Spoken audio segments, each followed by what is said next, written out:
Ang West Philippine Sea ay hindi lamang mahalagang ruta para sa pandaigdigang kalakalan, kundi isa ring yaman na may malawak na potensyal. Ayon sa Department of Energy, DOE, tinatayang merong 6.2 milyong bariles ng langis at 7.6 hanggang 55.1 trilyong cubic feet ng natural gas ang mayroon sa ating lugar. Sa gitna ng mga tensyon, ang yamang ito ay nagbibigay ng bagong pag-asa para sa Pilipinas. Ngunit ano nga ba ang ibig sabihin ng potensyal na ito? Isa sa mga patunay nito ay ang Malampaya gas field na itinuturing na pangunahing pinagkukunan ng enerhiya ng bansa. Ang Malampaya ang nagdadala ng kuryente sa milyon-milyong tahanan at sumusuporta sa mga industriya. Gayunpaman, habang nauubos na ang reserbang Malampaya, mahalaga ang masusing pagsasaliksik at paggamit sa iba pang bahagi ng West Philippine Sea upang mapanatili ang supply ng enerhiya. Bukod sa enerhiya, ang yamang langis at gas ay maaring magbigay ng malaking tulong sa ekonomiya ng Pilipinas. Ang paggamit sa sariling reserba ay makababawas sa pag-asa sa inaangkat na langis na isa sa pinakamalaking pasanin ng ating ekonomiya. Kung magagawa ito, maaring bumaba ang presyo ng petrolyo at kuryente na makakabuti sa mga Pilipino. Bukod dito, ang proseso ng eksplorasyon at mga produksyon ay maaring lumikha ng libu-libong trabaho mula sa teknikal na gawain hanggang sa lokal na hanapbuhay sa mga kalapit na rehiyon. Ngunit hindi maikakaila na ang yamang ito ay nagdudulot din ng tensyon sa pagitan ng Pilipinas at China. Patuloy pa rin ang agresibong pagkilos ng China sa lugar na naglalagay sa ating bansa sa alanganin. Ang kontrol sa yamang langis at gas ng rehiyon ay hindi lamang para sa enerhiya, sapagkat ito rin ay may malaking epekto sa geopolitika. Ang sinumang may kontrol sa yamang ito ay may kakayahang palakasin ang kanilang ekonomiya at impluensya sa rehiyon ng Asia-Pasipiko. Pero bago po ang lahat, baka pwedeng palike ang video na ito. Dahil napakalaking bagay na ito sa aming content creators. Maraming salamat po. Noong Hunyo 2024, iniulat ng Philippine Coast Guard, PCG, ang isang insidente kung saan ang dalawang barko nito na patungo sa Ayungin Shoal ay hinarang ng mas malalaking barko ng China Coast Guard. Ang Ayungin Shoal, na nasa loob ng Exclusive Economic Zone, EEZ, ng Pilipinas, ay patuloy na nagiging sentro ng mga labanan. Ang ganitong mga insidente ay hindi lamang nagdudulot ng tensyon, kundi nagpapakita rin ng paglabag sa soberanya ng Pilipinas. Sa kabila ng mga hamong ito, ang West Philippine Sea ay nananatiling simbolo ng pag-asa para sa bansa. Ang yamang taglay nito ay hindi lamang para sa kasalukuyan, kundi para na rin sa ating kinabukasan. Ang tanong, paano mapangangalagaan ang yamang ito ng patas at naayon sa pambansang interes? Mahalaga ang maingat na pamamahala upang matiyak na ang yaman ng West Philippine Sea ay magbibigay ng benepisyo para sa lahat ng Pilipino.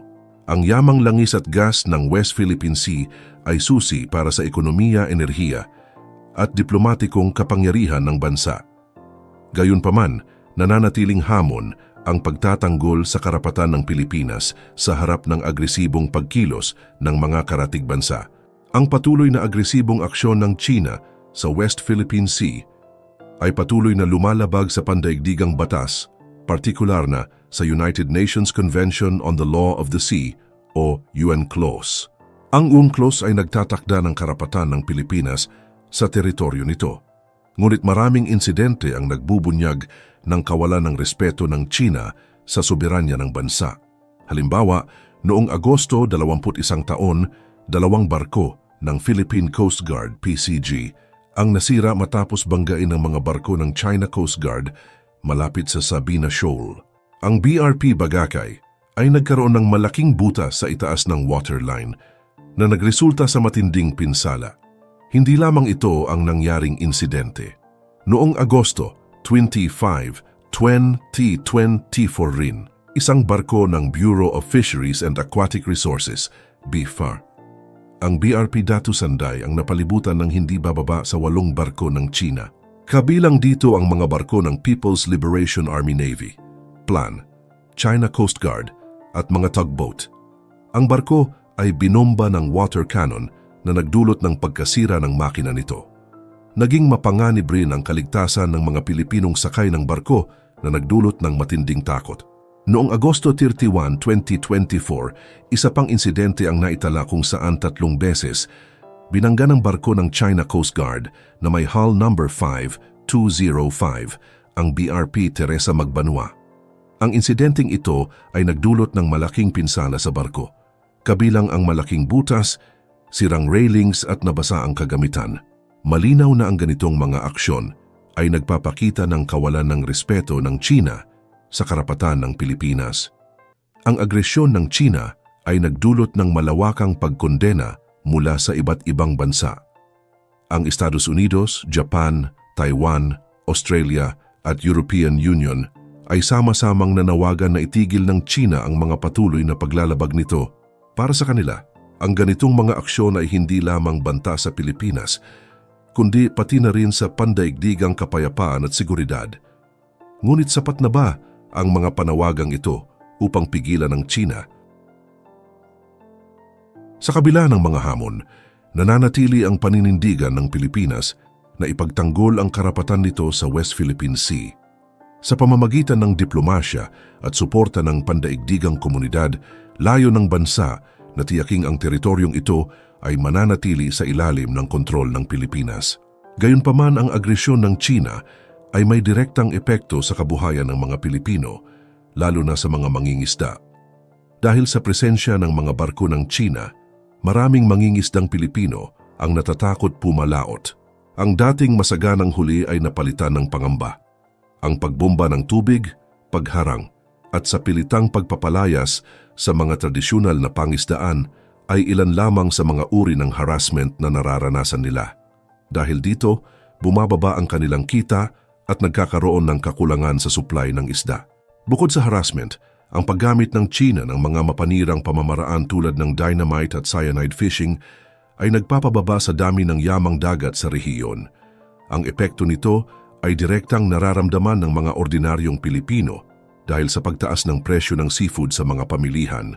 Ang kakulangan sa isda ay nagdudulot din ng kahirapan sa mga komunidad ng mangingisda, na marami sa kanila ay napipilitang humanap ng alternatibong hanap buhay o mabaon sa utang.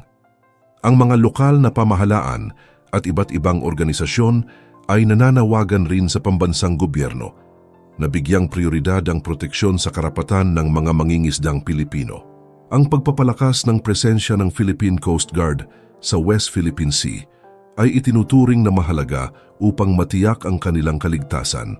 Kasama rin sa mga mungkahi ang pagbibigay ng mas modernong bangka at kagamitan upang matulungan ang mga mangingisda na magpatuloy sa kanilang kabuhayan kahit sa gitna ng banta. Bakit hindi natin gawing pangunahing layunin ang pagprotekta sa mga mangingisda? Gayong sila ang nagbibigay ng malaking ambag sa ating ekonomiya. Bukod sa teritoryo, ang West Philippine Sea ay napakahalaga rin sa kabuhayan ng maraming Pilipino. Sa kabila ng mga hamon, nananatiling mahalaga ang pagtutulungan ng gobyerno, mga lokal na pamahalaan at internasyonal na komunidad upang tiyakin ang karapatan at kaligtasan ng mga mangingisda. Ang pagpapakita ng ganitong paninindigan ay hindi lamang pagtatanggol sa kabuhayan, kundi pagpapahayag din ng soberanya ng Pilipinas laban sa anumang uri ng pang-aabuso sa karagatan. Sa gitna ng tensyon, nanindigan si Pangulong Ferdinand Marcos Jr. na ipaglalaban ng Pilipinas ang karapatan nito sa oil exploration sa rehiyon. Ayon sa Pangulo, ang hakbang na ito ay mahalaga upang matugunan ang tumataas na pangangailangan ng bansa sa enerhiya. Ang West Philippine Sea bilang bahagi ng Exclusive Economic Zone, EEZ ng bansa, ay mayaman sa likas na yaman tulad ng langis at gas na pag-aari ng mga Pilipino. Idiniin din niya na ang lokal na produksyon ng enerhiya ay makapagpapabawas sa pagdepende ng bansa sa inaangkat na langis na karaniwang nagdudulot ng pabago-bagong presyo sa merkado. Ayon sa Department of Energy, DOE, may 5 kasalukuyang service contracts sa West Philippine Sea, kabilang ang Service Contract 54 na hawak ng Nido Petroleum Philippines. Patuloy ang mga pag-aaral at eksplorasyon sa lugar na bahagi ng layunin ng gobyerno na palakasin ang sektor ng enerhiya ng bansa. Ang paggamit ng makabagong teknolohiya at pakikipagtulungan sa mga pribadong kumpanya ay isinusulong din upang masiguro ang epektibo at pangmatagalang paggamit ng yamang langis. Hindi ba dapat itong pagtuunan ng pansin upang masigurong mas abot kaya ang enerhiya para sa lahat? Bukod sa ekonomiya, pinangangalagaan din ng gobyerno ang kalikasan at ang karapatan ng mga komunidad na malapit sa mga lugar ng eksplorasyon. Pinipilit na magkaroon ng maayos na sistema upang maiwasan ang komplikasyon sa pagitan ng mga lokal na mangingisda at pribadong kumpanya.